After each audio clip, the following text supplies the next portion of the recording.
So as Dean Amy said, I am in the quarters of Engine 47. I was involved with the Trade Center recovery from the day it happened until the World Trade Center site closed in June. I want to talk a little bit. I know it says reflection, but reflection can mean having absorbed the experience. It's over, it's done, and now one is thinking and reflecting on what happened. This isn't that, because as Dean Amy said, this wound is still open and it is still raw. The New York City Fire Department has lost 257 firefighters and EMTs and paramedics since September 11th, 2001. The total for us is not 343, but 600 that we've lost. This is not over by any means. But a reflection can also mean to mirror. And I just want to tell you, from my point of view, what it was like in not very much time. It was immense.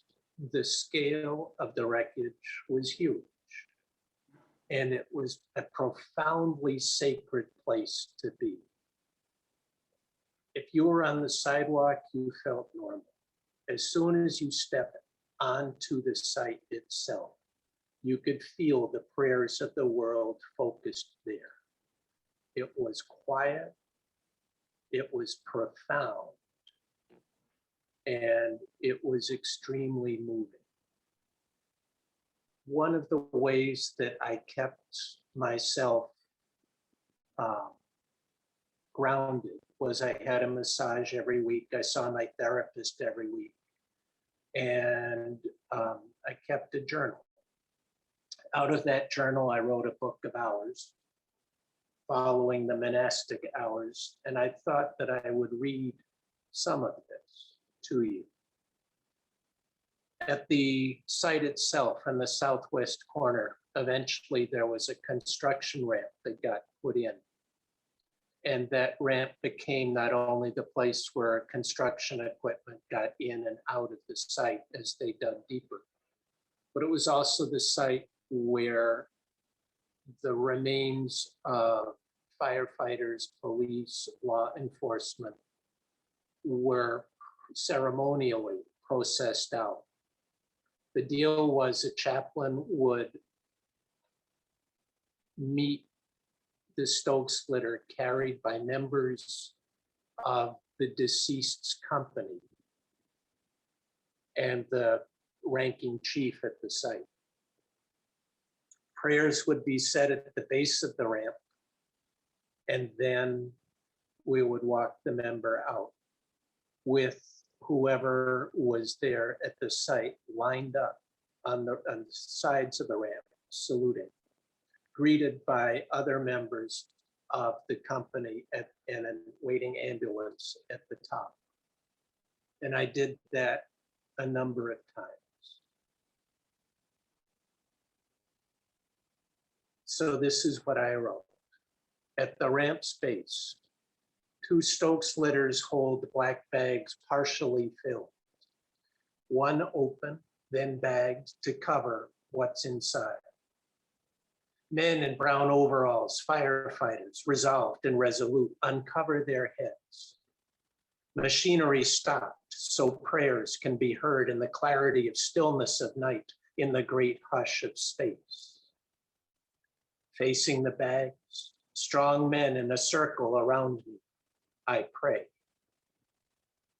I pray for their souls, that they may be at rest.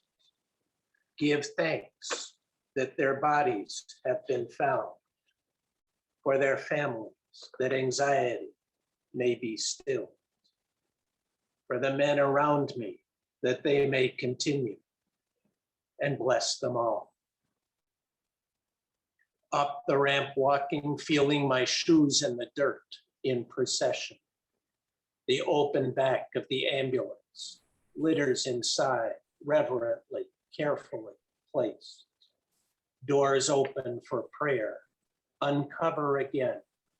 Feeling the men in a circle at my back, I pray again for their souls, for their rest, and give thanks for their finding.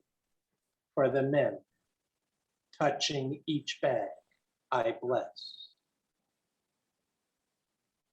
Firefighters cover their heads and walk down the ramp to gather in more.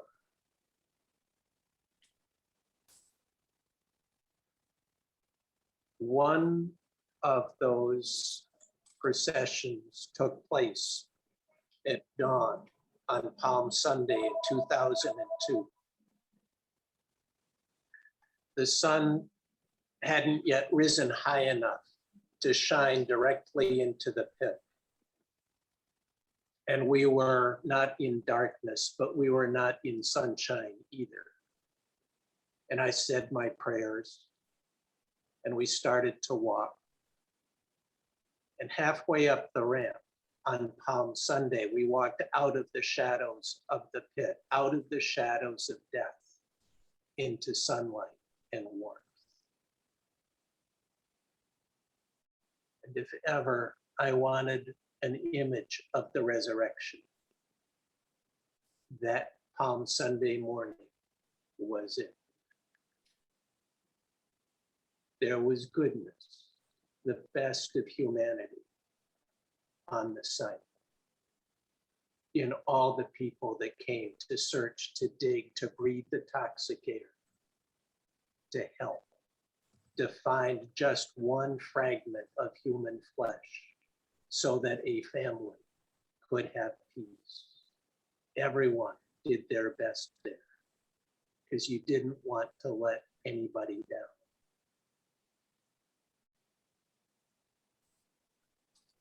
People ask me where was God on that day, and my response is God was in the response of those who came to help. Amen.